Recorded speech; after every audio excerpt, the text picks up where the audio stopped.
మనిషిన ఆత్మ అనగానేమి అనే విషయాన్ని మనం నేర్చుకున్నాం. అదేంటంటే ఒకసారి శరీరం అనగా బాహేంద్రముల యొక్క కలయిక. బాహేంద్రములు అనగా చెవి, ముక్కు, నోరు, కండ్లు, శరీరం, వీటిని కలిపి బాహేంద్రములు అని అంటారు. ఇవన్నీ కలిస్తేనే దేహం అని మనం పిలుస్తాం.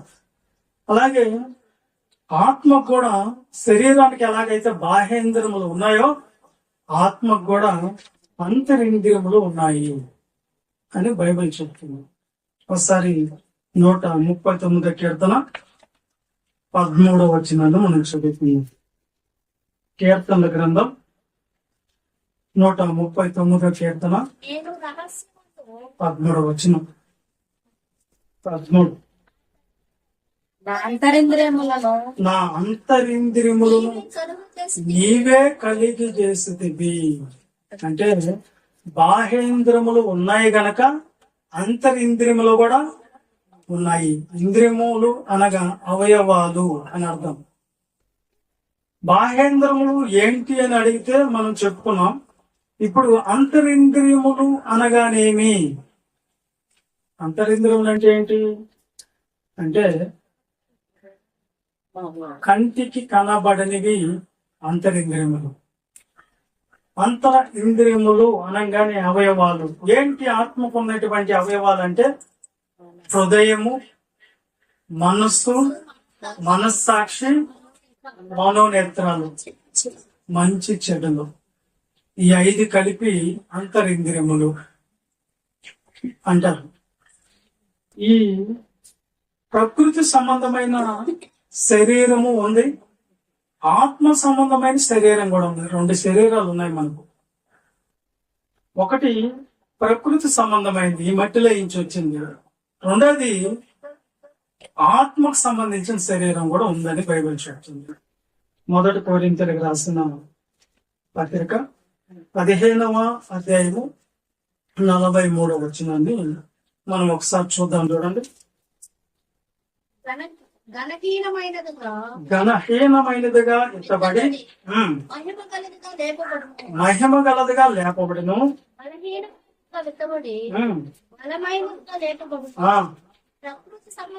ప్రకృతి సంబంధమైన శరీరం ఉంద గనక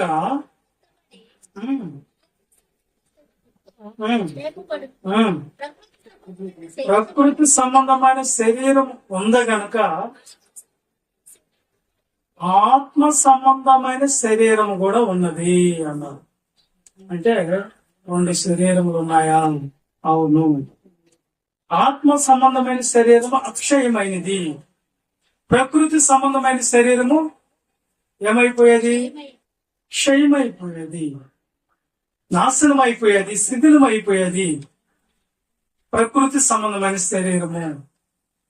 ఆత్మ సంబంధమైన శరీరము అక్షయమైనది, అమరత్వం కలిగినది, ఎప్పుడు చావు లేనిది, ఎలాంటి బలహీనత లేనిది, ఎలాంటి అనారోగ్యాలు లేనిది, ఇంకా ఎలాంటి పరిస్థితులకైనా తట్టుకోగలిగింది ఆత్మ సంబంధమైన శరీరము. కాబట్టి ప్రకృతి సంబంధమైన శరీరము బాహేంద్రముల యొక్క కలయిక. అవి ఆ అవయవాలు ఒక్కొక్కటి ఒక్కొక్క పని చేసినప్పుడు మరి ఆత్మలో ఉన్నటువంటి అవయవాలు ఏం పనులు చేస్తాయి అనేది మనకు కావాలి. ఇప్పుడు బాగా లేదు. మన బాహేంద్రములు కలయిక ఈ యొక్క అవయవాలు ఏమేమి పనులు చేస్తాయి? మనకు కళ్ళు ఏం చేస్తాయి? చూచుటికి ఉపయోగపడతాయి. చెవులు ఏం చేస్తాయి? వినుటికి ఉపయోగపడతాయి. నోరేం చేస్తుంది? మాట్లాడుటకు ఉపయోగపడుతుంది. తర్వాత చెవులు, కళ్ళు, ముక్కు వాసన చూసుటకు, శరీరం స్పర్శ తెలుసుకున్నటకు ఉపయోగపడుతుంది. ఇవి ఎలాగైతే ఉపయోగపడుతున్నాయో ఆత్మ సంబంధమైన శరీరానికి కూడా అవయవాలు ఉన్నాయి కనుక ఆ అవయవాలు ఏంటి అంటే హృదయము, మనస్సు, మనస్సాక్షి, మనోనేత్రాలు, మంచి చెట్లు అనేవి కూడా అవి ఏం పనులు చేస్తాయో మనం ఇప్పుడు తెలుసుకోవాలి. విన్నానా? అంతేనా? హృదయము ఏం చేస్తుంది, హృదయం దాని పని ఏంటి, దాని పనితీరు ఏమిటి అనేది మనం ఇప్పుడు గమనిస్తే, హృదయం అనేది ఎలాంటిది అని మనం ఆలోచిస్తే, ఒకసారి మనం మత్తయి సువార్త 12:13 వెళ్ళి యేసుక్రీస్తు ప్రభు వారు ఒక మాట చెప్పారు అక్కడ, దాన్ని గమనిద్దాం. చూడండి అన్న, మత్తయి సువార్త 12:13. మనుషునితో నీ చెయ్యి చాపమనెను.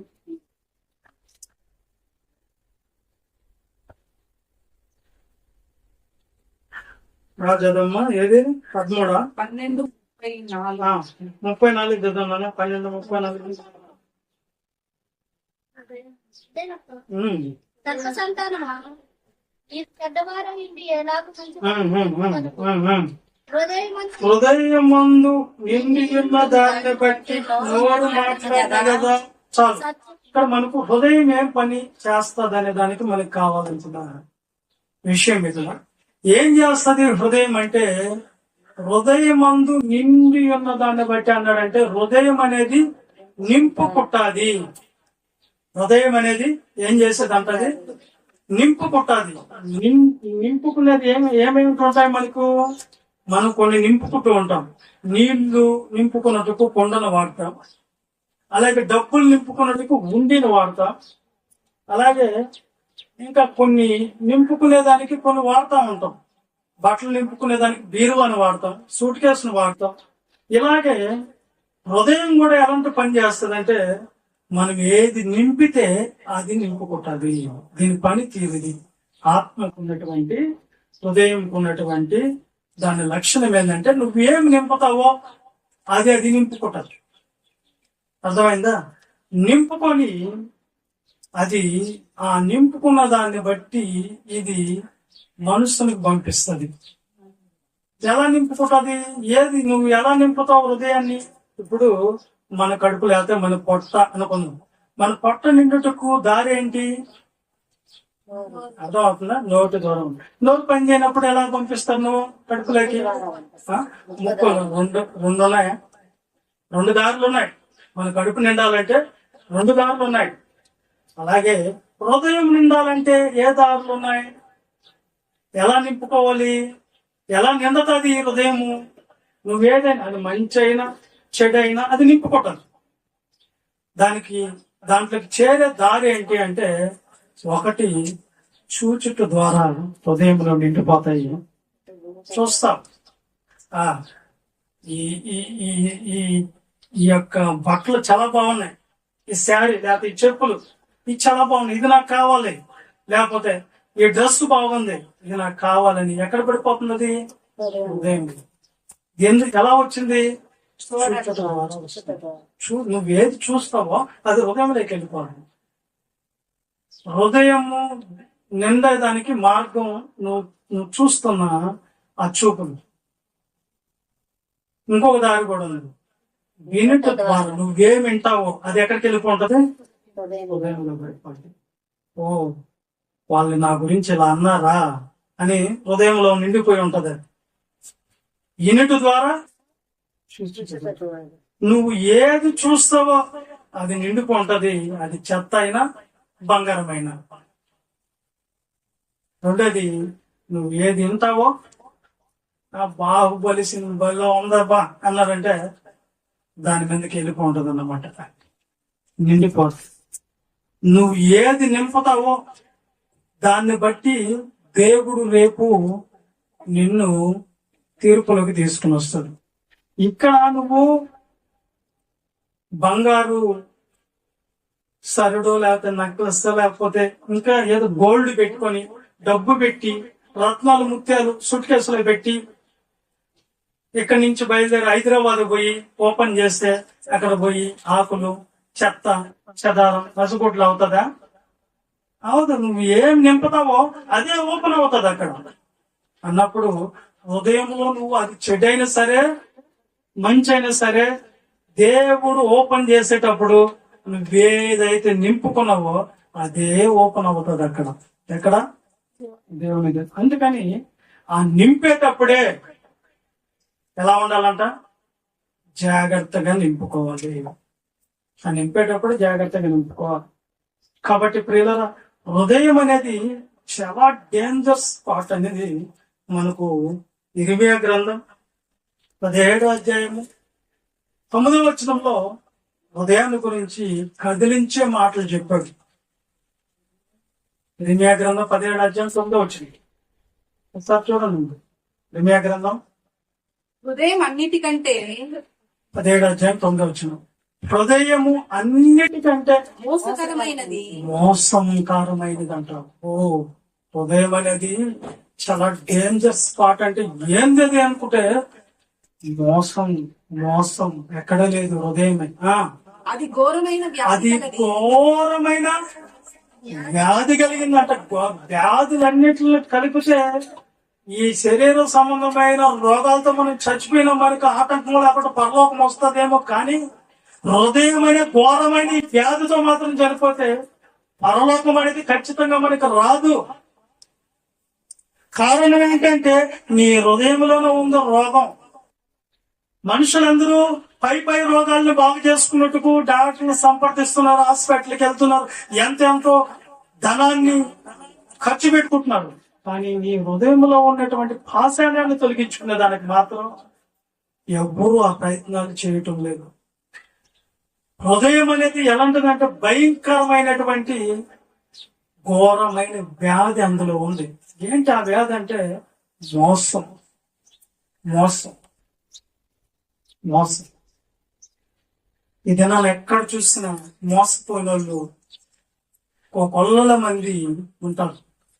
సమాజంలో ఎంతో మంది మోసపోయిన వాళ్ళు ఉన్నారు, మోసం చేసిన వాళ్ళు ఉన్నారు. లేదా మీకు అర్థమయ్యేదానికి చెప్తా బాగా. ఒక అమెరికా ఆవిడ, ఒక మలేసియా వ్యక్తి, ఇద్దరు ఎక్కడో కళాశాల చదువుతో ప్రేమించుకొని పెళ్లి చేసుకున్నారు. పెళ్లి చేసుకున్న తర్వాత బంగారు అంటే ఒక కుమారుడు జన్మించాడు. ఆ కుమారుడు పెద్దదిగా కొంత అతన్ని USA పంపించేసి చదువులకు పంపించేసిన తర్వాత ఒక దినాన వాళ్ళిద్దరు గొడవలు అయినాయి. నేను నీతో ఇంకా ఉండలేను, నా వల్ల కాదు, నేను భరించుకోలేను, నేను వెళ్ళిపోతా మా అమ్మ వాళ్ళ ఇంటికంటే. సరే వెళ్ళిపో, నీకు నాకు సంబంధం లేదు అని వెళ్ళిపోయింది. కొంతకాలం తర్వాత చదువులు పూర్తి చేసుకొని వాళ్ళ యొక్క కుమారుడు ఇంటికి తిరిగి వచ్చాడు. ఇంటికి తిరిగి వచ్చిన తర్వాత డాడీ మమ్మీ ఎక్కడ? మమ్మీ వెళ్ళిపోయిందిరా, మనం వద్దంట, ఆవిడికి మనం అంటే ఇష్టం లేదట, ఇంకా మనం అంటే అసహ్యం అంట, వాళ్ళ ఇంటికి వెళ్ళిపోయింది, మనం రావద్దన్నది. ఓకే, మనం రావద్దన్నది ఇష్టం లేనప్పుడు ఎందుకులే అని చెప్పి ఆయన కూడా అలాగే ఉండిపోయాడు. తర్వాత ఆ ఇంట్లో ఇతను కుమారుడికి వివాహం జరిగించాడు, మనవరాళ్ళు పుట్టారు, ఎన్నో పండగలు చేశారు. ఒక దినాన ఇతనికి కూడా హార్ట్ అటాక్ వచ్చింది. ఇంకా హాస్పిటల్లో జాయిన్ అయినప్పుడు వాళ్ళు చెప్పారట, ఇవి 3 గంటల్లో చనిపోయే పరిస్థితులు ఉన్నాయి కనుక నీ వాళ్ళు ఎవరన్నా ఉంటే చూసుకోమని చెప్తే అప్పుడు కుమారుడు వస్తే, నాన్న కుమారుని చూసి నాన్న దగ్గరికి రా, నేను ఎక్కువగా మాట్లాడలేను, ఒకసారి దగ్గరికి రా, నేను చనిపోబోతున్నాను నాన్న. ఆస్తుల గురించి కాదు నేను చెప్పేది నీకు. ఇప్పుడు మన ఇంట్లో అదే డూప్లెక్స్ సెల్, మన ఇంట్లో తాళం తీసిన తర్వాత మెట్లు ఎక్కే దగ్గర మెట్ల కింద ఒక సూట్ కేసు ఉంటుంది. ఆ సూట్ కేసు తాళాలు తీసి ఆ మూత తీసి చూస్తే అందులో నీ బంగారు తల్లిని చంపి ముక్కలు చేసి ఆ సూట్ కేసులో పెట్టిండు. అదే ఇంట్లో ఎన్నో సంతోషాలు అనుభవించాడు, ఎన్నో శోకాలు అనుభవించాడు, ఎన్నో కష్టాలు అనుభవించాడు. అదే ఇంట్లో 24 సంవత్సరాలు ఉన్నాడు. కానీ ఏ రోజు కూడా ఆ విషయం చెప్పింది లేదు. ఈ రోజు వాళ్ళ అమ్మని చంపేసి నేను మీ అమ్మని, మీ బంగారు తల్లిని మెట్ల కింద పెట్టాను. చూస్తారా ఉదయం ఎంత మోసకరమైందో, ఎంత ఘోరమైన పరిస్థితిలో ఈ దినాన మనిషిని ఏ విధంగా అది మారుస్తుందో మీరు ఆలోచించండి. దీని అంతటి కారణం ఏంటంటే హృదయం మోసం. భార్యకి తెలియకుండానే ఇంకొక ఆమెకి మెయింటైన్ చేస్తూ ఉంటారు. భర్తకి తెలియకుండానే ఇంకొక అక్రమ సంబంధాలు పెట్టుకుంటూ ఉంటారు. మోసం మోసకరమైనటువంటి హృదయం, ఇందులో ఘోరమైన వ్యాధి ఉంది. కాబట్టి ఆ మోసాలు గాని, ఈ ఘోరమైన వ్యాధి ఇవన్నీ వచ్చేదానికి కారణం ఏంటి అంటే మనలో ఉన్నటువంటి ఘోరమైన వ్యాధి. అందుకని హృదయం అనేది మోసకరమైనది. నువ్వు ఏదైతే దాంట్లో నింపుతున్నావో ఆ నింపేదాన్ని బట్టి ఏమవుతుందంట, ఆ నిండుకున్న హృదయము దాన్ని తీసుకొని వెళ్ళి మనస్సునికి ఇస్తుంది. మనస్సు కూడా ఏంటి, మనసు అంటే ఏంటంటే ఆలోచన కేంద్రం. అంటే ఆలోచించుటకు దానికి మ్యాటర్ కావాలి, విషయం కావాలి. విషయం అందించేదే హృదయం మనసుకి. ఇది ఎక్కడన్నా ఏదన్నా విషయాన్ని చూసినప్పుడు అది నాకు కావాలి, లేదు బైక్ చూసాం బైక్ కావాలి, లేదు కార్ చూసాం కార్ కావాలి, లేకపోతే ఇల్లు చూసాం ఇల్లు కావాలి, లేదు బట్టలు చూసాం బట్టలు కావాలి. అర్థమైందా? ఇలాంటి వస్తువు నాకు కావాలి, వాళ్ళు ఇది కొనుక్కున్నారు అదే కావాలి నాకు అని చూడటం వల్ల అదే కావాలని హృదయంలో అది నింపుకొని దాన్ని ఎవరికి పంపిస్తుంది? ఆ సందేశాన్ని మనస్సులకు పంపిస్తుంది. మనసు ఏం చేస్తుంది అంటే ఆలోచన కేంద్రం. మనసు ఎలాంటిదండి? ఆలోచిస్తుంది. అరే దీన్ని ఎలాగైతే దీన్ని మనం సంపాదించుకోగలం, ఎలా చేస్తుంది మనకు దక్కిద్ది. అర్థమైందా? ఏ విధంగా అని చెప్పేసి మనము అది ఆలోచన చేస్తుంది. ఆలోచన చేసి శరీర అవయవానికి పంపిస్తుంది సందేశాన్ని. ఏది? మనస్సు. హృదయము నింపుకొని దాన్ని మనసునికి ఇస్తే మనసు ఆలోచన చేసి శరీర అవయవాలకి పంపిస్తుంది. అంటే బాహేంద్రియములకు అంతరింద్రియములకు ముడిపడి ఉన్నాయి. ఈ అంతరింద్రియం మనసు శరీర అవయవాలకు పంపిస్తుంది. ఎప్పటిలాగా పంపిస్తుంది? ఒక వారం రోజుల తర్వాత పంపిస్తుంది అంటావా? అంతెందుకండి, ఎవరన్నా నీ గురించి చెడుగా మాట్లాడారు అని నీకు తెలిసింది అనుకోండి, పేరుతో కూడా వెంటనే మనసులోకి వెళ్ళిపోయిన తర్వాత ఏమనిపిస్తుంది నీకు? వారం తర్వాత చూసుకుందాం అంటారా? 12 నెలల తర్వాత చూసుకుందాం అంటారా? వచ్చిందా పడేసుకోరే? వారం తర్వాత చూసుకుంటాలి అన్నా ఏం కాదంటావా? ఏం చేస్తుంది తెలిస్తే? వెంటనే కాళ్ళు కదులుతాయి, చేతులు కదులుతాయి, నోరు కదులుతుంది. అర్థమైంది ఇప్పుడు మీకు? మనసు టక్క టక్క టక్క అప్పటికప్పటికే ఇగో నువ్వు పోయి అడుగు, ఇగో నువ్వెందుకు తగ్గించుకుంటావు అని అడుగు అని పంపిస్తుంది లేదా? అంతేనా? కోరి మనసుకు పంపిస్తే మనసు దాన్ని క్రియాపూర్వకాన్ని జరిగిస్తుంది. అర్థమైందమ్మా? క్రియాపూర్వకం అని జరిగిస్తుంది. ఏదది?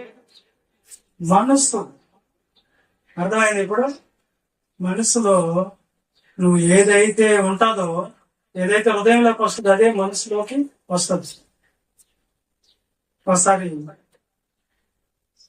మీరు ఆలోచిస్తా వస్తే ఈ హృదయం అనేది చాలా దాని గురించి యేసుక్రీస్తు ప్రభు చెప్తూ, ఎవరైతే భవిష్యత్తులో పరలోకంలో దేవుణ్ణి చూడాలంటే వాళ్ళు ఎలా ఉండాలని చెప్తున్నాడంటే మత్తయి సువార్త 5వ అధ్యాయం 8వ వచనాన్ని ఒకసారి చదవండి. ముందు దాని తర్వాత మనసుకి వెళ్దాం.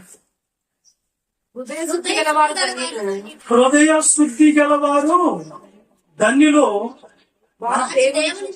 వాళ్ళు మాత్రమే దేవుణ్ణి చూస్తారు. ఇది భవిష్యత్తు. అంటే ఇంకా రాబోతున్నటువంటి యుగాలలో, తరాలలో మీరు దేవుణ్ణి చూడాలి అంటే ఎలాంటి వాళ్ళకి అవకాశం ఉందంటే హృదయాన్ని శుద్ధి చేసుకునే వాళ్ళు మాత్రమే కావాలంట.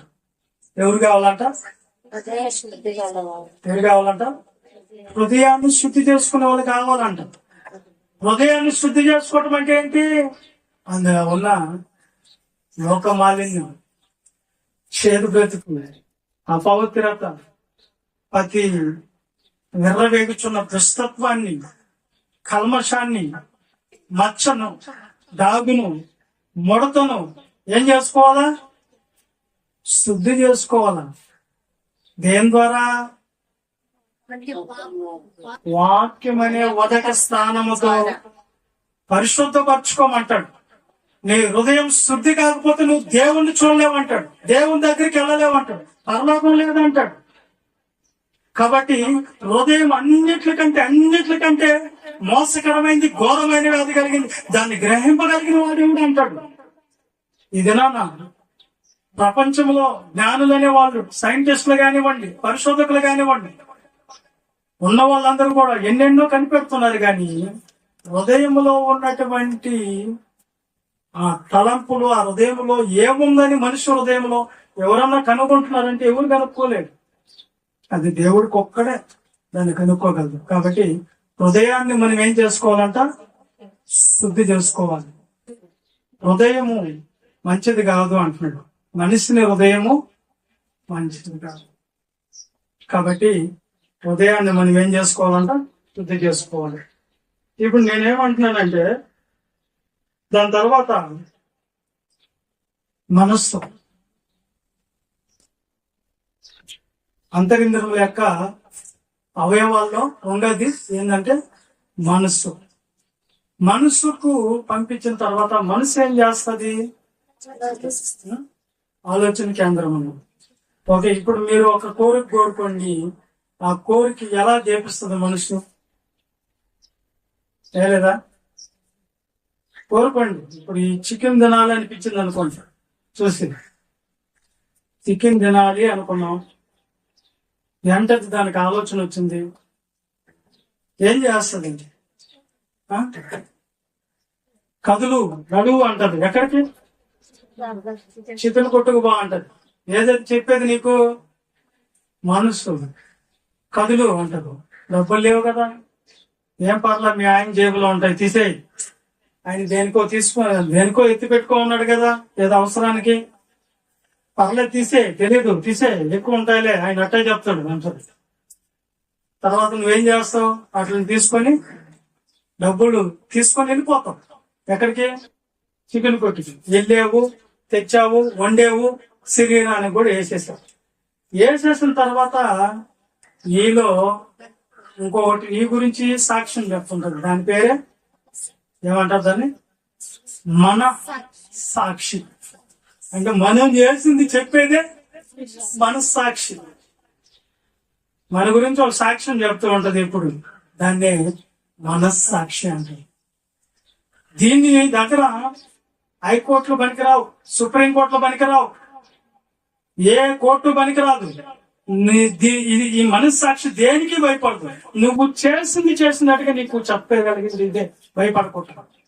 ఒక అతన్ని ఎర్ర సందనం స్మగ్లర్ అని చెప్పి అరెస్ట్ చేసి పోలీస్ స్టేషన్ లో పెట్టారు. ఎంతో డబ్బు సంపాదించాడు అతను. ఇతనే ఎర్ర సందనం స్మగ్లింగ్ చేసింది, ఇతనే దొంగ అని చెప్పి ఊరు ముందు అరెస్ట్ చేసి రోడ్లలో పరిగెత్తుకొని తీసుకొని పోయారు, స్టేషన్ లో పెట్టారు. ఈ స్టేషన్ లోకి పోయిన తర్వాత ఇదేం చేశాడు? ఇతనుకున్న డబ్బు అంతా తీసి ఒక్కొక్క అధికారికి ఇతను దాన్ని పనిచేశాడు. పనిచేయగానే వాళ్ళు ఏమైపోయిందంటే వెంటనే వాడిని రిలీజ్ చేసేసి ఆ అనుమానంతో ఇతను తీసుకోవేయగానే ఎర్ర సందనం స్మగ్లింగ్ ఏది కాదు, ఇంకెవరో ఉన్నారు, ఇతను కాదని చెప్పారు. అంటే ఏదైతే న్యాయం ఉందో ఆ న్యాయాన్ని అన్యాయంగా మార్చేసి ఉంటుంది. అప్పుడు ఎంత ఊరు వాళ్ళందరూ వచ్చి ఇతనుకుంటారు కదా, దోస్తులు అందరూ వచ్చి ఇతనికి డబ్బు కొట్టి ఇతనికి పూలదండలేసి ఊరేగింపు చేస్తే సాటింపు చేస్తే తీసుకోగారు. ఇంటికి వెళ్ళిన తర్వాత అయ్యగారు ప్రశాంతంగా అమ్మయ్య ఇంత దొంగతనం చేసి కూడా తెప్పించుకున్నానంటే డబ్బు మహిమ అనుకున్నాడు. డబ్బు కొట్టేసానురా కాబట్టి వదిలేస్తారు అనుకుంటున్నారు. ఇంటికి వెళ్ళి మంచి మంది కొనుక్కుంటే నిద్ర పట్టాడు. అతను లేచి ఒక సాక్ష్యం మాట్లాడుతుంది ఏమంటే, నువ్వు చేసిన తప్పురా, నువ్వు మంచోడే కాదురా, నువ్వు దొంగవరా, నువ్వే దొంగవే, నన్ను దొంగ అంటావా? వాళ్ళు పోలీసు వాళ్ళే నన్ను మెచ్చుకొని వదిలేస్తా, నన్ను దొంగ అని నువ్వు చెప్తావా? నీకు కూడా కట్టబడేస్తా అంటే నువ్వు కట్టలు దొంగవరా, నేను కట్టలకు లోబడేదాన్ని కాదంటది. అంత ఎందుకు చెన్నై ప్రదేశంలో ఉన్న చీఫ్ మినిస్టర్ జయలలిత గారు లేరు భూమి మీద. ఆవిడ ఎంతో అక్రమాస్తుల కేసులో పట్టబడి తమిళనాడులో కోర్టులన్నీ కూడా ఆమెకి అనుకూలంగా అవుతాయని కర్ణాటకలో వేశారు. ఆమె కర్ణాటక కోర్టుకి వేశారు, సుప్రీంకోర్టు. ఆమె ఆస్తులు ఇన్ని కోట్లు, ఇన్ని లక్షల కోట్లని తిరుగు తీర్చింది ఆ రోజు సుప్రీంకోర్టు. ఆమె వెళ్ళిపోయింది, జైల్లోకి వెళ్ళిపోయింది. ఇంకా ఆమెని కనీసం బెయిల్ ఇచ్చే ఛాన్స్ కూడా లేదని చెప్పారు. వెళ్ళిపోయిన తర్వాత ఆవిడకి వెళ్ళిన తర్వాత ఆమె కాడున్న లక్షల కోట్లు ఎవరు కొట్టాలలో మొహాన్ని కొట్టింది. ఇక్కడ ఎవరు కొట్టాలలో మొహాన్ని కొట్టింది. అందరిని కొనేస్తుంది అంతే. పోలీస్ వ్యవస్థని, కోర్టులో ఉన్న జడ్జిలు, లాయర్లు మొత్తం సెటిల్మెంట్ చేసేసింది. మొదట నాటకం వేసింది, నాకు బాగాలేదు, ఆరోగ్యం బాగాలేదు, షుగర్, బీపీ ఏమేమి ఉన్నాయి, నేను ఒక లేడీని, నేను ఉండలేను ఇక్కడ, దయచేసి నాకు బెయిల్ మంజూరు చేయండి అని చెప్పి బయటికి రావటం మొదలుపెట్టింది. బయటకు వచ్చింది, ఎవరు మొహాన్ కుట్టింది, డబ్బు కుట్టింది. అప్పుడు న్యాయంగా ఇన్ని లక్షల కోట్లను ప్రకటించిన న్యాయ వ్యవస్థే ఏం కాదంట, ఇంక అంత డబ్బులు లేవు అని చెప్పి న్యాయాన్ని అన్యాయంగా తిప్పేశారు. ఇక్కడ తప్పించుకుంటావు, నువ్వు మనుషుల దగ్గర తప్పించుకుంటావు, కోర్టుల్లో తప్పించుకుంటావు, అధికారుల దగ్గర తప్పించుకుంటావు. కానీ నీలో ఉండే మనస్సాక్షి దాని దగ్గర ఎవరు తప్పించుకోలేదు. చెప్తాది నీకు, చెప్తాది నీకు నువ్వు చేసే తప్ప రైటా అప్పటికప్పుడు చెప్తుంది. ఒక అతను ఆరాధన మానుకొని, నేను ఆరాధనకి రావటం బుద్ధక్కువ, ఆరాధనకి రాకూడదు అసలు ఈ రోజు అని చెప్పి బయలుదేరి వెళ్తూ ఉంటే 2 లారీల మధ్యలో ఇరుక్కొని పోయాడంట. ఇరుక్కొని పోయి ఒక బలమైన కమ్మి కరెక్ట్ గా అతను నొసుకు దగ్గరకు వచ్చి ఆగిపోయినాడు. అప్పటికి గాయాలైంది. అప్పుడు మనసులో నుంచి చెప్తుంది, నువ్వు వెళ్ళేది రాంగ్ వే, నువ్వు చేసేది కరెక్ట్ కాదు, నువ్వు ఆరాధన మానుకోకపోవటం, దేవుడి మీద నువ్వు ఈ విధమైన డిసిషన్ తీసుకోవటం మంచిది కాదని చెప్పి మనస్సాక్షి నీకు చెప్తున్నా వినకుండా నువ్వు చేసే తప్పు అని స్పందిస్తున్నా కానీ దాన్ని లెక్క చేయకుండా నువ్వు వెళ్ళావో ప్రమాదం అక్కడ పొంచి ఉంటుందని నువ్వు ఆలోచించాలి. దేవుని వాక్యాన్ని నువ్వు ఎక్కడ ఇలువ లేకుండా నువ్వు వెళ్ళిపోతా ఉన్నావో ప్రమాదం అక్కడ కొంచెం అనుకుంటే నిన్ను ఇప్పుడు చంపేయగలుగుతాడు దేవుడు, కానీ నీకు అవకాశం ఇస్తున్నాను, నా కోసం బతకతావు అని ఒక ఆలోచన వచ్చింది. మనం చేసే ప్రతి పనిలో నువ్వు చేసేది కరెక్టా కాదని స్పందన నీకు వెంటనే చెప్తాను మనస్సాక్షి. నువ్వు మాట్లాడే మాట తీరు కరెక్టా కాదు చెప్తాది నీలో ఉండేది. నువ్వు ప్రవర్తిస్తున్న ప్రవర్తన కరెక్టా కాదు చెప్తాది నీ మనస్సాక్షి. నువ్వు వెళ్తున్న మార్గం కరెక్టా కాదా అని చెప్తాది నీ యొక్క మనస్సాక్షి. అప్పుడే నువ్వు స్పందించి ఆ స్పందనకి నువ్వు మనస్సాక్షి ఇలా స్పందించింది, ఇది మంచిదా కాదా అని నువ్వు తెలుసుకొని నువ్వేం చేయాలి, సరిదిద్దుకోవాలి, సరి చేసుకోవాలి. రాంగ్ వేలే వెళ్ళిపోయి నువ్వు రైట్ వేలకు వచ్చేయాలి. కాబట్టి ప్రియులారా, మనస్సాక్షి మనకు నువ్వు చేస్తున్న ప్రతి దాని గురించి ఇమీడియట్లీ నీకు ఇన్ఫర్మేషన్ అయితే ఇస్తుంది. ఇచ్చినప్పుడు మనం స్పందించుకుంటూ వెళ్తామే, అందుకే మనకు అన్ని ఇబ్బందులు, అందుకే మనకు అన్ని కష్టాలు, అందుకే మనకు అన్ని బాధలు. ఒక మాట అనే ముందు నువ్వు అనేది తప్పు నాన్న అనకూడదట అని లోపల చెప్తున్నావు, నువ్వు అంటుంటావు నోటితో. అప్పుడు ఆ మాటల్లో నువ్వు ఇరుక్కోబోతావు. అక్కడి నుంచి వస్తారు, నువ్వు అన్నావంట కదా అని గొడవకు వస్తారు. ఆ చిన్న మాట ఏమైపోద్ది, చిన్న నుప్పు రవ్వ పెద్ద అడుగుని తగల పెడుతుందంట. అలాగే చిన్న మాట ఏమైపోద్ది తెలుసా, ఎన్నో కాపురాలని తీస్తుంది, ఎన్నో కుటుంబాలని పతనానికి దారి తీస్తుంది. చిన్న మాట చాలు.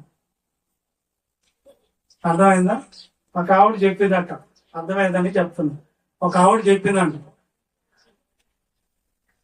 వాళ్ళని ఎలాగైనా సరే భార్య భర్తల్ని ఎడదీయాలని ఈ ప్లాన్ వేసి ఏం చెప్పిందో తెలుసా? అక్కడికి వెళ్ళి, అమ్మా మీ ఆయన పోయిన జన్మలో ఉప్పు అమ్ముకున్నాయన చేసుకున్నావు నువ్వు అని చెప్పిందంట భార్యతో. సరే ఆమెను పానిచ్చి ఆమెను అట్లా వెళ్ళిన తర్వాత భర్తకు వచ్చి చెప్పింది. ఏం చెప్పింది తెలుసా? అన్నా నీ ఆవిడ పోయిన జన్మలో కుక్క కావాలండి చూడు, ఈ రాత్రి నేను నాకి చూస్తుంది అన్నదంట. ఆవిడకి ఏం చెప్పింది? భార్యకి ఏం చెప్పింది? మీ ఆయన ఉప్పు అమ్ముకున్న ఆయన ఒకసారి కావాలంటే చూడు, ఆయన్ని నాలుగుతో నాకి చూడట్లా ఉప్పుగా ఉంటాడని చెప్పింది. తర్వాత ఈయనకేం చెప్పింది? మీ ఆవిడ నాకుతుంది కావాలంటే పోయిన జనంలో మీ ఆవిడ కుక్క నాకుతుంది చూడు అని చెప్పిందంట. ఇద్దరు కొనుక్కునేదానికి సిద్ధపడేటప్పుడు ఈయన నిద్రపోయేటట్టు యాక్షన్ చేస్తున్నాడు. ఏం చేస్తాడు చూద్దాం. ఈయన ఎప్పుడు కొనుక్కుంటాడో ఈయన్ని నేను నాకాలని ఆమె చూస్తుందంట. సరే ఆయన కొనుక్కున్నట్టు యాక్షన్ చేసేటట్ట ఈమె అలాగే నాలుగు పెట్టి అలా చేయి పట్టుకుని అట్లా అంటే ఉప్పుగా ఉందంట. మరి మన శరీరం ఉప్పదే కదా, మళ్ళీ ఏముంది? ఉప్పు ఉండలేదా? ఉప్పు శాతం ఉండలేదా? నిజంగానే మా ఆయన పోయినసారి ఉప్పు అమ్ముకుని ఆయనకి ఇచ్చి చేసేసారు. మా తల్లి తండ్రిలో నన్ను చిచి అనుకుంటుందంట. ఈయన అట్లా లేసి కొట్టి నన్ను నాకుతుంది నైట్. వీళ్ళిద్దరు గొడవ అయిపోయింది. ఏమైపోయారు? కాపురాన్ని నాశనం చేసుకున్నారు. ఎక్కడ చిన్న మాట ఏం చేసింది? కుటుంబాన్ని పతనం చేస్తుంది. అందుకని ప్రియులారా, నేను అనేది ఏంటంటే, నీలో ఉన్న మనస్సాక్షి నీకు చెప్తాను, అన్యాయం చేయొద్దు నాన్న, వాళ్ళు మంచోళ్ళు, వాళ్ళ మీద నువ్వు ఇలాగ మాట్లాడటం మంచిది కాదని చెప్పి నువ్వు మాట్లాడతావు. మనస్సాక్షి మాటేనో. కాబట్టి చాలా జాగ్రత్తగా ఉంటే నువ్వు నీ మనస్సాక్షి ఎలాంటిదో ఒకసారి రోమిలికి రాసిన పత్రిక 2:15 వచ్చిన ఒకసారి చూడండి అమ్మా. రోమిలికి రాసిన పత్రిక. అటివారి మనస్సాక్షి కూడా సాక్ష్యం ఇచ్చుచుండగాను ఒకదాని మీద ఒకటి తప్పు మోపుచ్చు లేక తప్పు లేదని చెప్పుచుండు. మనస్సాక్షికున్నటువంటి ఒక క్యారెక్టర్ ఏంటంటే, దాన్ని నువ్వు తప్పు చేస్తే తప్పు అని చెప్తుంది, నువ్వు తప్పు చేయకపోతే తప్పు లేదు నీదని చెప్తుంది. అర్థమైంది మీకు? దీని క్యారెక్టర్ అది, దీని లక్షణం అది. ఏంది ఆ లక్షణం అంటే, నువ్వు తప్పు చేస్తే తప్పు అని చెప్తుంది, నువ్వు తప్పు చేయకపోతే తప్పు లేదని చెప్తుంది. ఈ తప్పు ఒప్పుల దగ్గర నీ గురించి ఎవ్వరికి భయపడకుండా చెప్పేది ఏది అంటే ఏకైకది మన గురించి సాక్ష్యం చెప్పే మనస్సాక్షి మనలో ఉంది. మన ఆత్మకు సంబంధించింది. ఒకసారి 1 తిమోతికి రాసిన పత్రిక 4:1 త్వరగా. అయితే కడవరి దినములలో కొందరు అబద్ధికులు వేషధారణ వలన మోసపరచ ఆత్మలందు దయ్యముల బోధ యందు లక్ష్యముంచి విశ్వాస భ్రష్టులగుదురని ఆత్మ తేటగా చెప్పుచున్నది. ఆ అబద్ధికులు వాత వేయబడిన మనస్సాక్షి కలిగిన వారైంది. వివాహం నిషేధించుచు అనుభవ జ్ఞానము గల విశ్వాసులు కృతజ్ఞతాస్తులు చెల్లించు. చాలు ఇక్కడ ఏమంటుందంటే, వాత వేయబడిన మనస్సాక్షి. వాత ఎవరికి వేస్తారండి? వాత వేయబడ్డదంటే ఏంటి? మనస్సాక్షికి వాత ఎప్పుడు వేయబడుతుంది? ఎప్పుడు చెప్తారా? వాత వేయబడుతుందండి మనస్సాక్షి కూడా. వాతలు పెడతామంటారు పిల్లలకి. దేంతో పెడతారు? గొడవలు గాలుస్తారు, పొయ్యిలో కమ్మె గాలుస్తారు, రాడ్డు గాలుస్తారు, ఇంకా ఏంది పట్ల కర్ర గెరిట కాల్చి ఎవరికి పెడతారు వాతలు. మాట వినకపోతే ఇంకా కొంతమందికి కామర్లు వచ్చితే ఆ రోజుల్లో ఏం చేసేవాళ్ళంటే, ఏదో ఒక ముద్దర ఇక్కడ వేస్తారు, దాన్ని బాగా చల కాలిపోతుంటది. కంసాల అగ్నిలాగా ఉంటది, అది అగ్నిలాగా మారిపోంటది. నోటి నిండా చాక్లెట్ కుక్కి వీళ్ళకి చక్కన ఏం లేదు అక్కడ దాని ముందు ఏం చేస్తారంటే అది అట్లా ఉంటది. వాత వేసిన వాళ్ళకి ఇప్పుడు కూడా చూడండి, వాత పోదు, వాత వేయబడింది పోదు. ఆ రోజుల్లో ఈ రాసపుండి వచ్చిన వాళ్ళకి అది పెద్ద అది అల్లుకుంటా ఉంటదంట. ఆ పుండి వచ్చిన వాళ్ళకి దాన్ని ఎలా చేసేవాళ్ళంటే దాని వైద్యం ఆ రోజుల్లో బాగా గడ్డ పులుకు ఇలాంటివి బాగా కాల్చి బాగా ఎర్రగా అయిన తర్వాత దాని మీద అలా పెట్టేస్తారంట. ఆ తర్వాత అది అలాగే దాన్ని ఎండిపోయింది కోసేస్తారంట. అది అది అంటే వాత వేయబట్టం అంటే ఏంటి చెప్తా. మనస్సాక్షి వాత వేయబట్టం అంటే ఏంటి? ఎప్పుడు వేయబడుతుంది మనస్సాక్షి అంటే?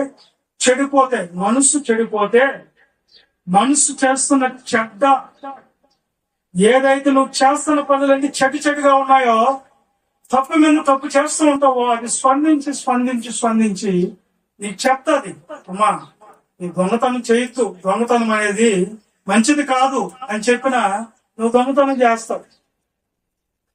దొంగతనం చేస్తే ఎంత హాయిగా బతికిచ్చు అనుకుంటారు కొంతమంది. అక్రమం చేస్తారు, ఇదేది బాగుంది అనుకుంటారు.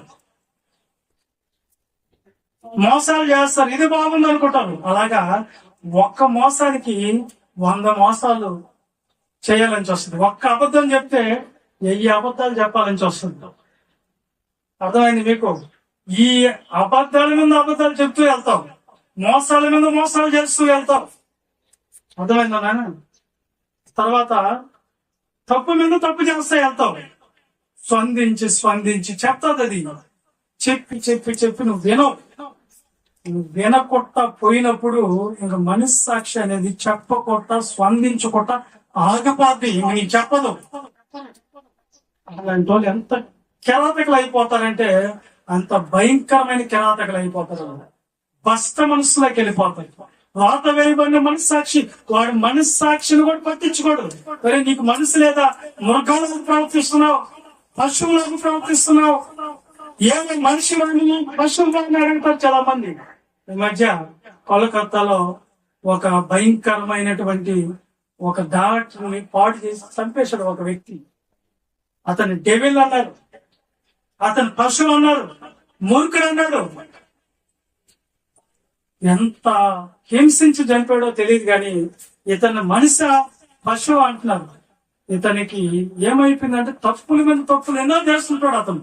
కాబట్టి మనస్సాక్షి చెప్పి అది చివరికి ఏమైపోయింది? ఆగిపోయింది. దాన్నే వాత వేయబడిన మనస్సాక్షి అంటే. వాత వేయబడిన మనస్సాక్షి అంటే ఒక మనిషికి శరీరానికి కుస్తే ఎలాగొస్తే స్పర్శ తెలీదో, వాత వేయబడిన మనస్సాక్షి కలిగిన వాళ్ళకి ఇంకా స్పర్శ ఉండదు. ఇది ఒక అన్యాయం కదా. కనికరం చూపాలా, మనం దయ చూపాలా, ప్రేమ చూపాలా అనేది ఉండదు. వాళ్ళలో కఠినత్వం వస్తుంది, కారుణ్యం ఉండదు. కఠినం అయిపోతుంది మనసు, ఆసనం అయిపోతుంది హృదయం. ఎవరినైనా ఏమైనా చేయాలనే పశువు లాంటి మృగం లాంటి ప్రవర్తన వాళ్ళలోకి వెళ్ళిపోద్ది. కొంతమంది పిచ్చోళ్ళుగా మారిపోంటారు, ఏదల్లో బిచ్చగాలుగా మారిపోంటారు కొంతమంది. వాళ్ళు ఎవరని చెప్పి మనం ఒకసారి వాళ్ళు చూడనాటికి వెళ్తే వాళ్ళకి ఎంతో ఆస్తున్న వాళ్ళు అని చెప్తారు. మెంట్లుగా ప్రవర్తిస్తారు. ఏమ్మా ఇలా అయిపోయారు ఏంటంటే వాళ్ళు ఎంతో ఆస్తుంది కానీ వాళ్ళు చినిగిపోయిన వస్త్రాలు వేసుకొని ఈ ప్లాట్ఫారాల మీద కొనుక్కొని కింద పడి ఏరుకొని తింటారంట. ఆయనకి ఎన్నో కోట్లు వస్తుందంట ఒక అతనికి. అయినా ఈయన ఎందుకు ఇలా తయారైపోయాడు? మంచి బట్టలు వేసుకుంటే చింపేసుకుంటాడంట. ఏంటి ఇలా ప్రవర్తిస్తున్నా అంటే అతను మనసు ఏమైపోయింది? చెడిపోయింది. తప్పు మీద తప్పు చేసి మనస్సాక్షి వాత వేయబడ్డది. ఇదికే పిచ్చోళ్ళు, మెంటలోళ్ళు అని మనం అంటాం. మనస్సాక్షి చెడిపోతే, మనస్సాక్షి సురుగ్గా లేకపోతే ఇంక వాళ్ళు మారలేక. ఈ కుష్ఠరోగం వచ్చిన వాళ్ళని వాళ్ళకున్న చేయిలైనా కాళ్ళైనా సలసల కాలుతున్న నీళ్ళలో పెట్టినా కానీ వాళ్ళు చేయి తీసుకోలేదు. వాళ్ళకి ఏం నొప్పి అనిపించదు, బాధ అనిపించదు. కారణం ఏంటంటే ఆ కుష్టి ఆ దాకా వచ్చిందో ఆ దాకా వాళ్ళకి స్పర్శ ఉండదు. వాళ్ళ చేతుల్లో పెద్ద సూ తీసుకుని వచ్చి అవతలికి దిగబడేటట్లు నువ్వు గుచ్చినా సరే వాళ్ళకి బాధ అనిపించదు. ఏంటి కారణం అంటే కుష్టు అలాంటిది అన్నమాట.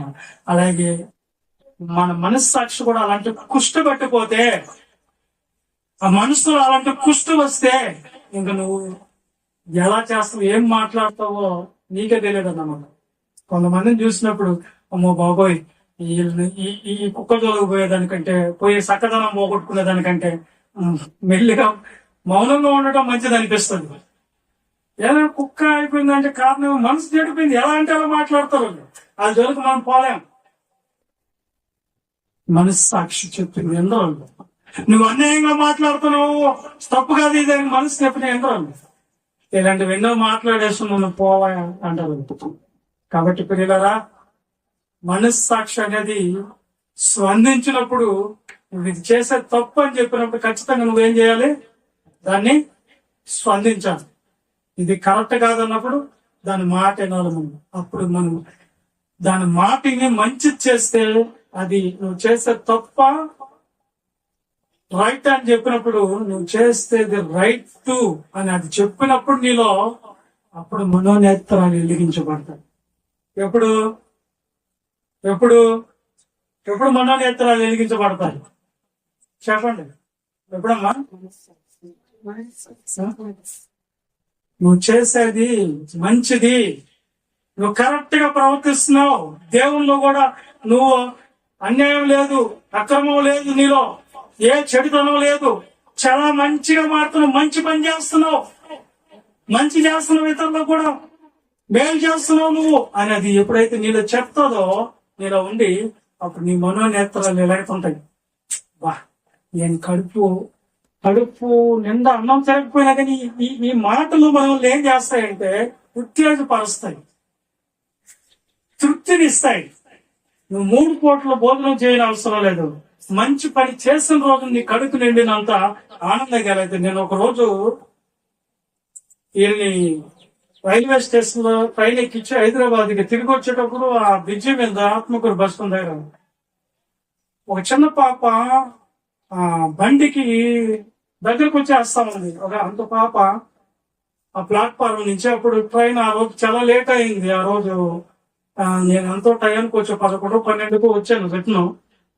నేను ఒక్కనే వచ్చేటప్పుడు ఆ చిన్న పాప వస్తూ ఉంటే ఆ పాప ఏదో పడిపోయింది, బాల్ ఏదో ఆ బ్రిడ్జి ఉంది, బాల్ పోతా ఉంటే అమ్మాయి వచ్చేస్తుంది. ఇక్కడ బండికి అడ్డం వచ్చేస్తుంది. నాకు భయం వేసి బండి ఆపి ఆ పాపని ఇట్లా లాక్కొని వచ్చి, ఏం పాప ఎలా ఉన్నావంటే వాళ్ళ నాన్న పడిపోన్నాడు, ఏదో చినిగిపోయిన వస్త్రాలు ధరించుకుని అలా పడిపోన్నాడు. ఏదో ఆయనకి శ్వాస లేదు సరిగ్గా. మా డాడీ అంటుంది, నాన్న ఆకలి అంటుంటే కూడా వాళ్ళ నాన్న లేటో లేదు. కానీ నాకు చాలా బాధ వేసింది. బిడ్డ ఆకలి ఉందని చెప్పేసి కలమటేస్తుంటే ఏం అయ్యాను ఇలా ఉన్నాడు అని పెద్దగా అరిస్తే లేట్ అవ్వలేదు. అంటే ఎందుకు లేట్ అవ్వలేదు, చేయి పట్టుకుంటే భయంకరమైన జ్వరం ఆయనకి. ఈ అమ్మాయి ఆకలి అంటుంది. ఈ టైం ఎట్లుంటుందని రైల్వే స్టేషన్ లో నేను ఒక బిర్యానీ ప్యాకెట్ కొనుక్కున్నాను, నేను తినేదానికి బయలుదేరి వచ్చేటప్పుడు. అప్పుడు అక్కడ ఆ పాపను చూస్తే నాకు బాధ వేసి, ఇంకేం లేదు చేతిలో, జేబులో డబ్బులు కూడా లేవు అన్నమాట. ఆ టైంలో ఏమన్నా ఇస్తామంటే కూడా సరే ఆ పాపకి ఆ ప్యాకెట్ ఇచ్చేసి వాటర్ బాటిల్ ఇచ్చేసి చూడంటే మళ్ళా నాకేమనిపించింది అంటే, మన ఇంటికి పోతే మనకి ఏం లేదు కదా, ఆ టైంలో ఇంక మళ్ళా ఎక్కడ ఉంటాయో ఈ షాపులు కూడా ఉండవు అనిపించింది. రైల్వే స్టేషన్ అంటే ఎనీ టైం ఉంటది, పక్కన ఉండవు కదా అనిపించింది. సరేలే అని చెప్పి ఇచ్చేసాను.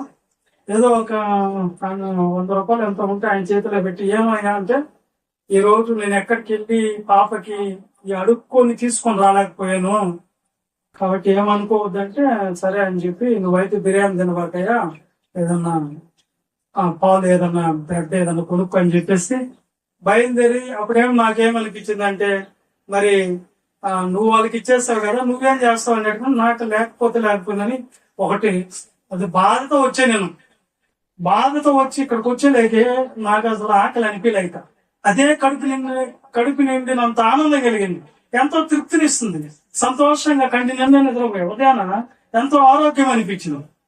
అప్పుడు అనుకున్నా, ఇలాంటి పనులు చేస్తే కదా మన మనస్సాక్షి అనేది నువ్వు మంచి పని చేసావంటది. ఎంతసేపటికి ఇతరుల దగ్గర లాక్కునే చూస్తాం మనము. అది ఏం లేదంటాము, వాళ్ళ మీద పడి ఆడుస్తాం, ఓది మనకి రాలేదంటాము. ఆవిడ ఎట్లా మనస్సాక్షి మీకు మంచి చేసావంటది. దిక్కులు లేని పిల్లల్ని ఆదరించి అనేది మీరు చదువుకున్న వాక్యమే కదా. అందుకని మేలు చేసేవాడు ఒక్కడు లేడు అంటాడు దేవుడు. అందుకని అది మనం చెయ్యాలి, మనమే త్యాగం అవ్వాలి. అప్పుడే ఆ చిన్న కార్యక్రమానికి అంతో తృప్తినిచ్చినప్పుడు ఇంకెన్నో మంచి పనులు చేస్తే ఇలాంటి వాళ్ళు ఎన్నో మంది ఉన్నారు, అనాథలు ఉన్నారు, ఎంత ఎదవరాలు ఉన్నారు, ఎన్నో పరిస్థితుల్లో బాధపడుతున్న వాళ్ళు. వీళ్ళెందరి మీద మనం ఒక మంచి మనసుతో చేస్తే ఎంత ఆరోగ్యం దేవుడు ఇస్తాడు, ఎంత తృప్తినిస్తాడు.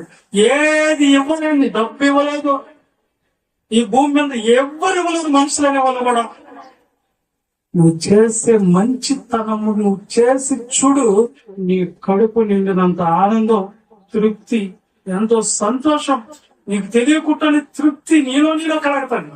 అప్పుడు నీ చేసింది మంచి అని చెప్పినప్పుడు నీ మనస్సాక్షి నువ్వు అమ్మ ఇది మానవత్వం అంటే ఎలా చేయాలి, చాలా మంచి పని చేసావు, అది నీలో చెప్తాది నీ గురించి. అప్పుడు నీ మనోనేత్రాలు వెలిగించబడుతుంది. అప్పుడు ఏం కనిపిస్తుంది? మనోనేత్రాలు వెలిగించబడితే దేవుడు నేను పిలిచిన పిలిపేందో అది గుర్తు చేస్తుంది. ఒకసారి చూడండి, ఎఫెసీ పత్రిక 1:17 వచ్చినాయి. త్వరగా చదవండి, ముగించుకోండి. మరియు మీ మనోనేత్రాలు వెలిగించబడినందున ఆయన మిమ్మల్ని పిలిచిన పిలుపు వలన ఎట్టిదో పరిశుద్ధులలో ఆయన స్వాస్థ్యం యొక్క మహిమైశ్వర్యం ఎట్టిదో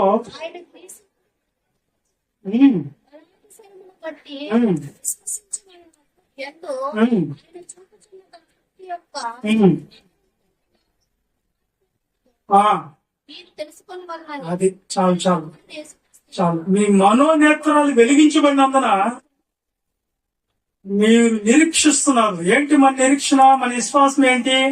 విశ్వాసం అంటే ఏంటి? నిరీక్షించబడే వాటి యొక్క నిజ స్వరూపం, అదృశ్యమైనవి ఉన్నవరటుకు నిదర్శనం. ఏంటది? విశ్వాసము. అదృశ్యమైనవి, అదృశ్యమైనవి అంటే కంటికి కనబడనివి. ఏంటి కంటికి కనబడనివి? దేవుడు ఉన్నాడు, పరలోకం ఉంది, తర్వాత పాతాళం ఉంది. పాతాళంలో ఎన్ని భాగాలు? 3 భాగాలు. ఏంటయి? పరదేశి, తర్వాత అగాధము, తర్వాత ఇంకేముంది? ఇదే కదా పరదేశి అంటే, అదే కదా పాతాళం. కాబట్టి ఈ 3 ప్రదేశాలు ఉన్నాయి. పరలోకము అదృశ్యమైనది, మనకేదో దేవుడు చేయబోతున్నాడు, స్వాస్థ్యం ఇవ్వబోతున్నాడు. స్వాస్థ్యం అంటే ఆస్తి. రక్షించబడే వారికి స్వాస్థ్యం ఇవ్వబోతున్నాడు దేవుడు. ఎవరికి? మనకే. పరిశుద్ధంలో మనం ఉన్నాం కనుక మనకు స్వాస్థ్యం ఏంది, ఆస్తి ఏంది? అక్కడ క్షయమైపోయాయి కాదు, అక్షయమైనవి ఇవ్వబోతున్నాడు. నాశనం లేనివి ఇవ్వబోతున్నాడు దేవుడు, అంతం లేనివి ఇవ్వబోతున్నాడు పరలోకంలో. అది ఏంటో మనోనేత్రాలు వెలిగించబడితేనే అవన్నీ నీకు కనిపిస్తాయి. దేవుడు అంటే ఏంటో విలువ తెలుస్తుంది, పరలోకం విలువ తెలుస్తుంది. దాన్ని పోగొట్టుకుంటే ఈ భూమి మీద ఎలా అనిపిస్తుంది? కాబట్టి మనోనేత్రాలు వెలిగించబడితే నేను ఎందుకు పిలిచాడు దేవుడు? పరలోకం ఇస్తానని పిలిచాడు, నిత్య జీవం ఇస్తానని పిలిచాడు. దాని విలువ నీకు తెలుస్తాను. మనోనేత్రాలు వెలిగించబడి ఒకసారి తెస్సలోనికీయులకు రాసిన 2వ పత్రిక 1వ పత్రిక 2:14 వచ్చు. త్వరగా కానీ ముగించుకున్నాం.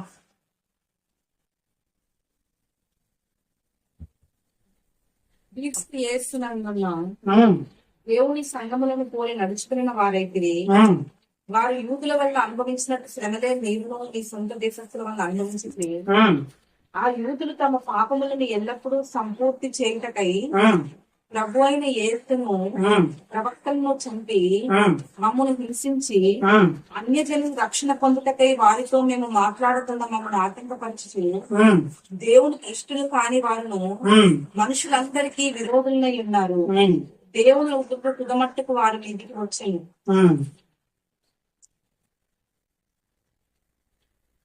2:14 చేస్తాను. 2వ పత్రిక కదా, మీరు ఇలాగ రక్షింపబడి అది మీరు ఇలాగ రక్షింపబడి మన ప్రభు అయిన యేసుక్రీస్తు యొక్క మహిమను పొందవలనని మన ప్రభు అయిన యేసుక్రీస్తు యొక్క మహిమను పొందవాలని ఆయన మా సువార్త వలన ముందును పిలిచెను. ఎలా పిలిచాడంట దేవుడు మనల్ని? ఎలా పిలిచాడంటమ్మా దేవుడు మనల్ని? మరి రాత్రి దర్శనాలు వచ్చి పిలవలా? తెల్ల బట్టలు వేసుకొని రాలా? లక్ష్మక్క తెల్ల బట్టలు వేసుకొని మీ బీరువా తాళాలు మాకేమన్నారు, ఎవరు రాలా?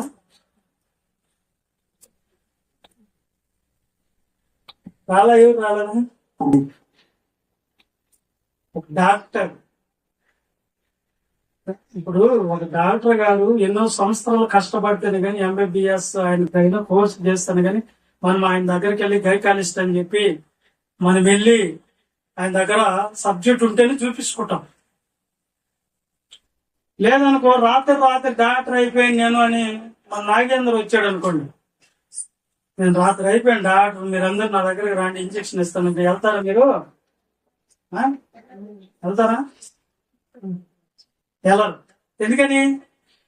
మరి పాస్టర్ గారు రాత్రి ప్రభుని పిలిచాడు సేవ చేయమని, వచ్చేసాను బైబిల్ ఎత్తుకొని, మీరందరూ నా దగ్గరికి రావాలంటే వెళ్తున్నారు కదా.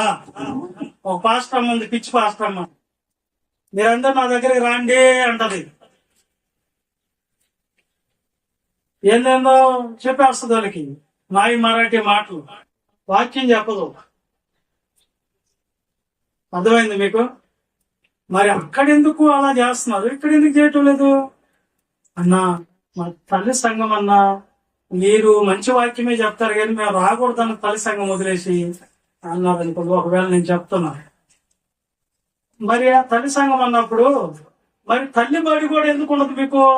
మొదట పిల్లల్ని యాడ్ చేస్తారు, మన దగ్గరలో ఉన్న తల్లి బడిలో చేస్తారు. తల్లి బడిలోనే చదువుకో మరి. అక్కడ మేము ప్రైవేట్ స్కూల్లో చదివిస్తామంటారు.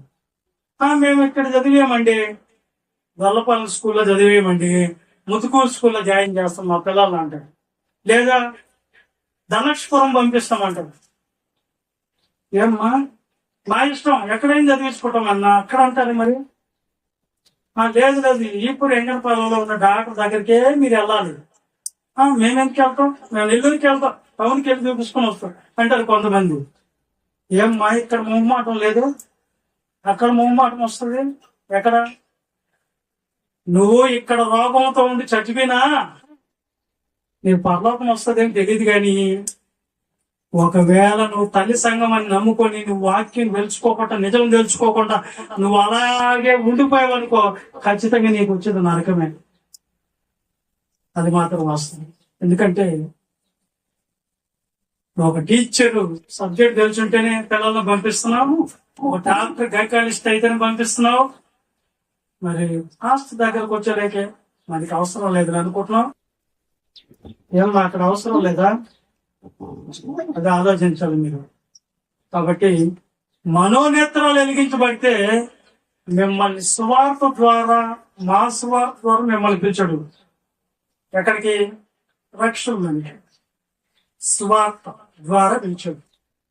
ఏంటి సువార్త చెప్పండి? ఏసుని నమ్ముకోండి, కడిగి నింపిపోతే. ఏసుని నమ్ముకోండి, మీ తలనొప్పి పోతే.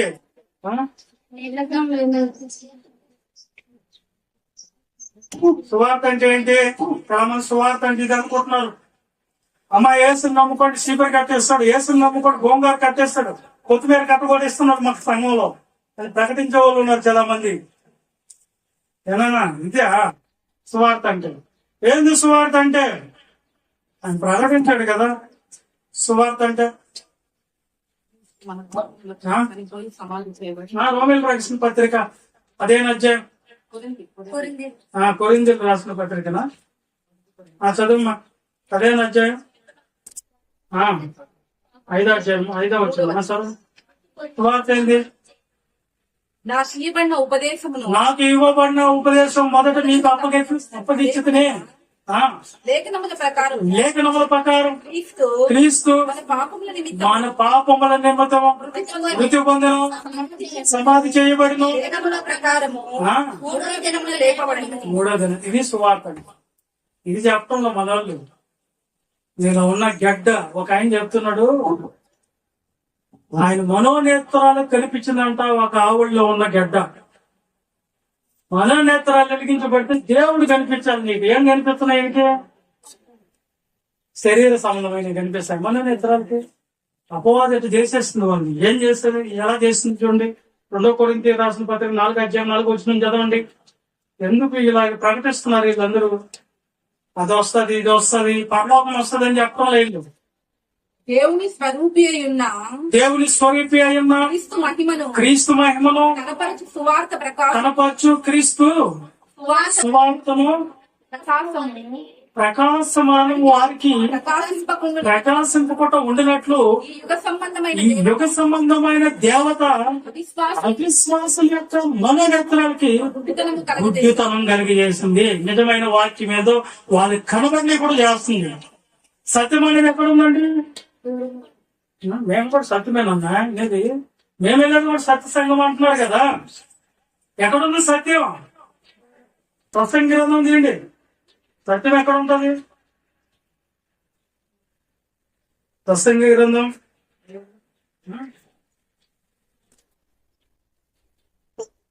7:24 చదవమ్మా. సత్యం అనేది ఎక్కడ ఉందో? సత్యమైనది దూరముగాను బహులోతుగా ఉన్నది, దాన్ని పరిశీలన చేయగలిగిన వాడెవడు? పరిశీలించాలి. వాక్యాన్ని నువ్వు లోతుగా ఉండేది పట్టుకోవాలి. ఏంది మ్యాటర్ లేదు దాంతో పై పైన వాళ్ళు పై పేదాలతో నన్ను కనపరుస్తున్నారు కానీ వాళ్ళ హృదయం నాకు దూరంగా ఉంది. వాళ్ళు మనసులు కల్పించిన పద్ధతులు దైవోపదేశాలుగా వాళ్ళు అనుసరిస్తున్నాడు అని దేవుడు చెప్తున్నాడు. కానీ సత్యం అనేది లోతుగా బహు దూరంగా ఉన్నది. దాన్ని పరిశీలన చేస్తేనే నువ్వు లోతుగా వెళ్ళాలి. లోతైన విషయాలు తెలుసుకోండి.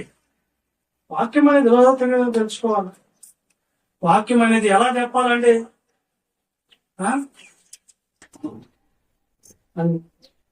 కాబట్టి జాగ్రత్తగా ఉండాలి. మనోనేత్రాలు గుడ్డితనం కలగజేస్తుంది అపవాది. సువార్త అంటే ఆ సువార్తనంతా తెలుసుకొని కూడా చేస్తుంది అపవాది. భిన్నమైన సువార్త, రక్షణ సువార్తలో మళ్ళా భాగాలు ఇవన్నీ రావాలి. ఎరగొట్టు. ఇప్పుడు మనోనేత్రాలు గుడ్డితనం కలిగజేసేది ఎవరండి?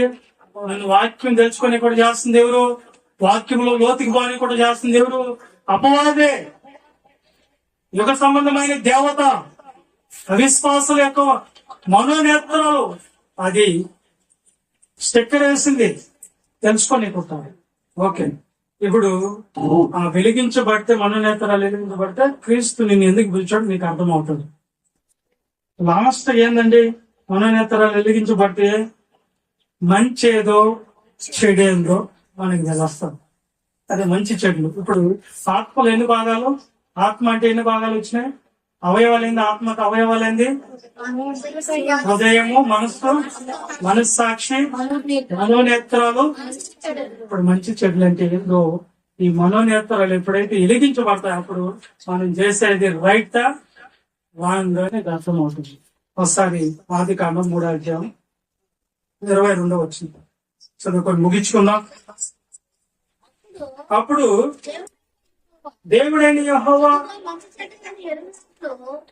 ఇదిగో మంచి చెడుని ఎరిగినట్లు ఆదాము మనలో ఒకన వంటి వాడాయను.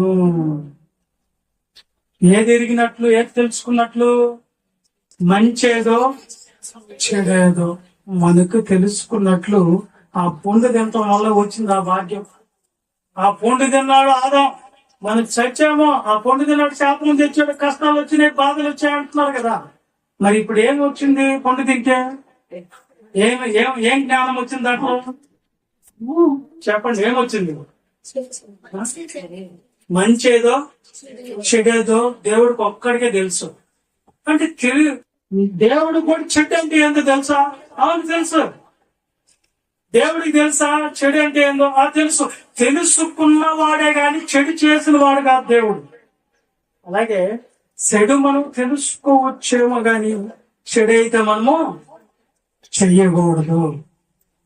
అని ఏం చేయాలి? మనము మంచే చేయాలి. మన మనోనేత్రాలు వెలిగించబడితే కదా. కొంతమంది ఆబోతులాగా ఉంటారు, ఏం మాట్లాడతారో తెలియదు, ఎవరి మీదకి వెళ్తారో తెలీదు, ఎలా ప్రవర్తిస్తారో తెలీదు.